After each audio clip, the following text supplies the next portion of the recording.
Hello, welcome back to the channel. Today I'll be ranking the riders from Kamen Rider Ryuki, and it's been about a little bit more than a year since I saw Ryuki for the second time, so I've been thinking about this for a while, and Ryuki is just one of my favorite seasons, so I wanted to make a video on it. Just an FYI, I'm only going to be talking about the riders that appear in the show proper, so I won't be talking about Ryuga, Fam, or Verde. It's been about 3 years since I've seen episode final, and I've never seen the 13 riders, but I do like Ryuga and Fam. They would have been in the top 5 easily, but they just don't appear in the show, so I'm not going to talk about them. And also, I'm going to be including the 2 alternatives, because even though they're not technically riders, they're close enough. Without further ado, this is my ranking of the riders from Kamen Rider Ryuki. In last place is alternative Hajime Nakamura, and he's just so forgettable. When I first saw the show, I didn't even know he was a separate alternative. I just thought Alternative Zero was both of them. But he is just one of the people that's with Kagawa. I don't remember anything about this character, so he obviously goes in last place. Number 11 is Kamen Rider Odin, and he's near the bottom just because he isn't really a character. He's more of just the final boss of the season. He is cool, like he has cool powers like with Time Vent, and he has a cool design, and his staff is really cool, but other than that, he isn't a character. I know that like Shiro Kanzaki is like using random people as puppets for Odin, but we never see that in the show, even though that's interesting. But he just isn't really a character, but he's a cool final boss.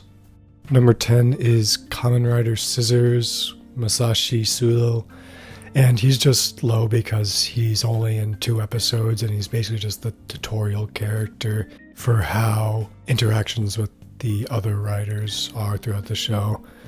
And he's interesting as he's a corrupt cop, but I feel like if he stuck around, it probably would have been too similar to Asakura as just being a criminal. But I mean, he has a pretty good representation of the other writers, as he's a bad guy, and basically every other writer that appears in the show is not a good person. I mean, he hit someone in a wall, that was pretty funny, but he's just not around enough, so that's why he's this low. Number 9 is Kamen Rider Guy Jun Shibaura, and he's definitely the weakest writer of those that are regular occurrences throughout the show, just because he's not that interesting. He just wants to compete in the rider game because he thinks everything's a game, which is like the same as just Sakura's motivation, so I don't really get him. I mean, he ran a fight club, and then he somehow got control of Ore Journal, but other than that, he doesn't really do anything. If Scissors appeared more, he definitely would have been higher than Guy. Number 8 is Kamen Rider Tiger Satoru Tojo, and he's just an incredibly unlikable character. I hate this character so much, but I think that was by design, so if that's the case, then he's actually pretty well done. But just the fact that he follows Kagawa's teachings very literally, and I mean, he's the one who actually fulfills his philosophy of taking one life to save many. So in that case, he's kind of interesting, but he's just like a morally twisted person. He's very unlikable. I really do not like him at all, but he is at least kind of interesting, so he has that going for him. Number 7 is Kamen Rider Raya Miyuki Tezuka, and he's just interesting because he's the only honorable or good person of the riders besides Kido Ren and Kitaoka in the second half.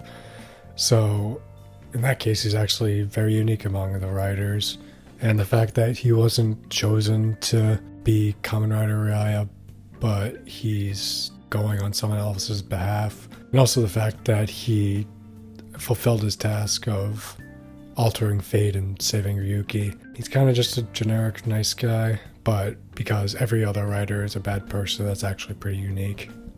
Number 6 is Kamen Rider Emperor Mitsuru Sano, and for most of his time, he isn't that interesting because he's just kind of like a guy who wants to be rich and is just like a mercenary working for whoever pays him the most. But the reason he's this high is because of his final couple episodes where he shows what would happen if your wish gets fulfilled before you finish the rider game, and it doesn't end well for him. It's actually really tragic and honestly kind of sad, even though he doesn't seem like that good of a person. But it really fulfills like the slogan of the show, which is if you don't fight, you won't survive. And in this case, he gave up fighting because he actually got his goal of becoming rich, but Kanzaki didn't allow that, so he ends up dying even though he actually got what he wanted.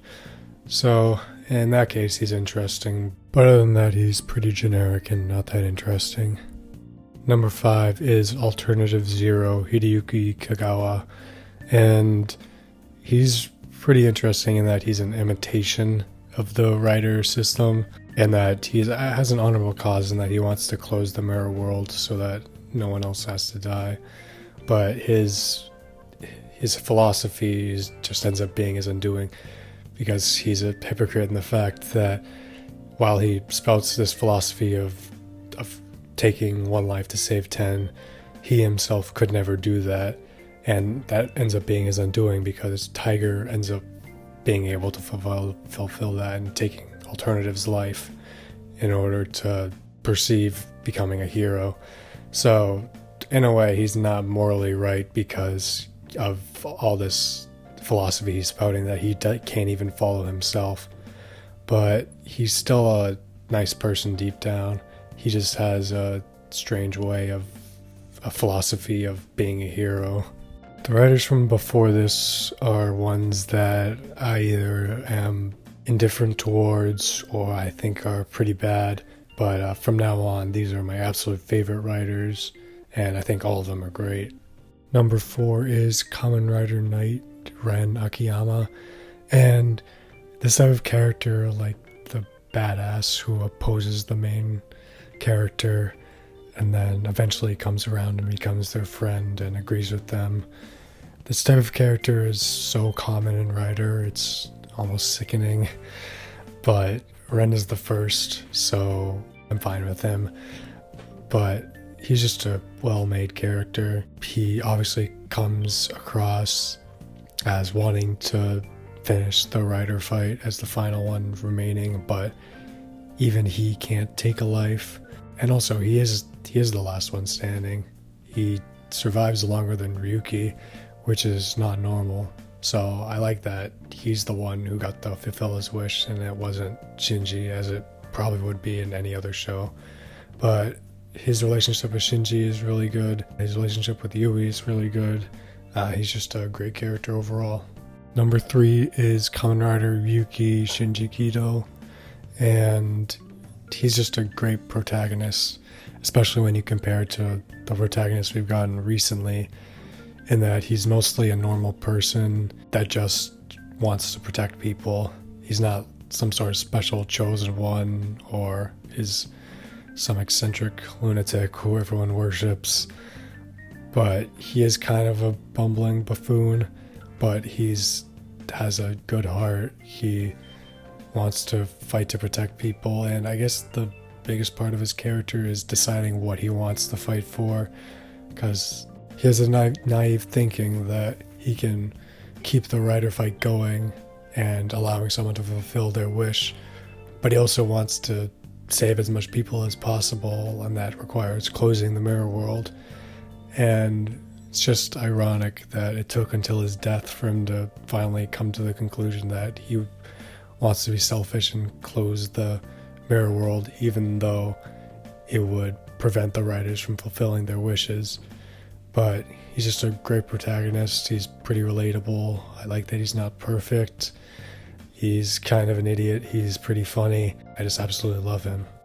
Number 2 is Kamen Rider Zolda Shuichi Kitaoka, and he's just a very charismatic character, and I think he's changed throughout the season from basically being the main villain in the first quarter of the season to being part of like the main 3 riders. And he's just funny, he's charismatic, and I feel like the fact that he was pretty evil when he was a villain, like he framed Shinji and got him arrested, and then also afterwards traumatized him by making him think he killed Goro. But then as a good guy, he's funny. I just really like his personality, his rivalry with Asakura, and his relationship with Goro is all great. He's just a great character, probably my favorite tertiary rider. In first place, and honestly it's not even close, is Kamen Rider Oja Takeshi Asakura. And I'm just so glad that we have an unapologetically evil character that is not in any way redeemed in any sort of fashion, isn't sympathized at all. And the fact that he's just straight up evil, I mean, Kanzaki entered him into the game just to get people to kill each other, and Asakura and Tiger are the only two riders who actually kill other riders. Everyone else is killed by the mirror monsters, so I mean, he accomplishes that goal. But the fact that there are even fake outs where you're made to think that, oh, maybe Asakura is a good guy, maybe he is good deep down, but every single time that happens, he always flips it all on its head and just stays evil. And I also like that he's the most dangerous rider by far. He has no real motivation other than he just wants to kill everyone. He's just unapologetically evil. He isn't even defeated by the riders. He's just tricked by Kitauka, and then he's gunned down by the police. So he got what he deserved, but he's easily the best rider in this season. Probably my favorite Kamen Rider of all time, just because he bucks the trend of having to have a rider, even if they did evil in the past, become redeemed. And the fact that he isn't at all is the best part of his character. Thank you for watching, and I hope you enjoyed. As far as future videos go, I definitely have something planned on my favorite Super Sentai suits. I don't know if it's coming out next week or not. I kind of have a lot of work. It's the end of the semester, so I gotta hunker down and finish that. But if it doesn't come out next week, it'll come out the week after that. Thank you for watching. Feedback is always appreciated. Have a great day.